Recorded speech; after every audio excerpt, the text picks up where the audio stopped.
So our next question.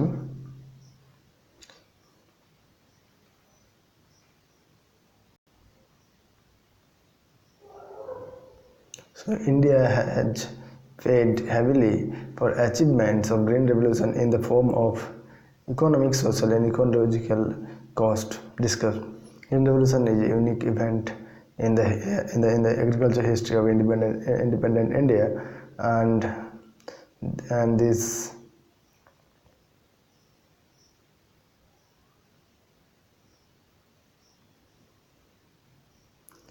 had saved us from the disasters of hungers and starvation. However, the success of Green Revolution could not achieve without incurring certain socio-economic and ecological cost. Negative impact of Green Revolution intercrop imbalance. The cost of Green Revolution is primarily felt on food grains, although food grains including wheat, rice, jowar, bajra, and maize have gained from Green Revolution. Wheat, which has benefited the most, it has rest areas and coarse cereals, pulses and oilseeds.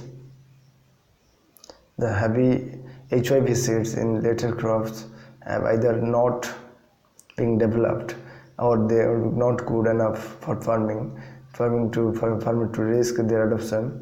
Consequently, their cultivation is first becoming uneconomic, and they are often given up in favor of wheat or even rice. This result is that an excess of production into main food grains, mainly wheat and rice, and storages in many others, many commercial crops like cotton, jute, etc. and sugarcanes are almost untouched by the Green Revolution. Regional disparities. Green Revolution have birthed to growing disparities in economic development inter-regional level. The Green Revolution was successful in Punjab, Haryana, and Western UP, not Bengal, West Bengal not, it is Western UP. In the north and Andhra Pradesh, UP in the north, and Andhra Pradesh and Tamil Nadu in the south. The major benefits in these two regions has been with respect to increase in wheat and rice cultivation respectively.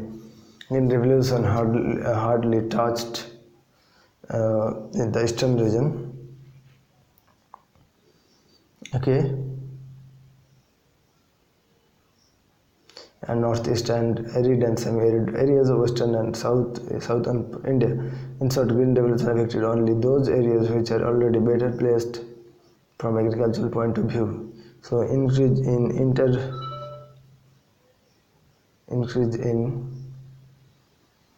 interpersonal inequalities. Green Revolution favored big farmers having 10 hectares or more land, as they had the financial resources to purchase farm implements, better seeds and facilities, and could arrange the regular supply of irrigation water to the crops. As against this, the small and marginal farmer did not have the financial resources to purchase these farm inputs and were deprived to the benefit of Green Revolution. Thus, the Green Revolution has made the rich richer and rendered the poor poorer, resulting in widespread social and economic tensions, unemployment except in Punjab and to some extent in Haryana.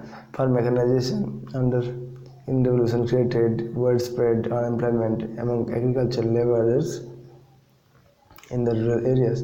Ecological implication. Green Revolution has left a deep impact on various ecological aspects in different parts of the country. Some of the major ecological problems include deforestation. Large-scale deforestation was carried out in northern plain to make room for agriculture, and depletion of underground water. Success of Green Revolution primarily depend on the intensive use of HIV seeds, which require high input of irrigation, especially in semi-arid and areas of Punjab Haryana and Western UP. Since canal irrigation was not sufficient to meet the growing demand, farmers depended heavily on tubewell irrigation. Overexploitation led to depletion of groundwater and fall in groundwater level. Environmental pollution. The herbicides could perform well only if other inputs like chemical fertilizers, insecticides, and pesticides are also used. Indiscriminate use of these chemicals led to soil, water, and air pollution and resulted in severe health hazards. So thank you.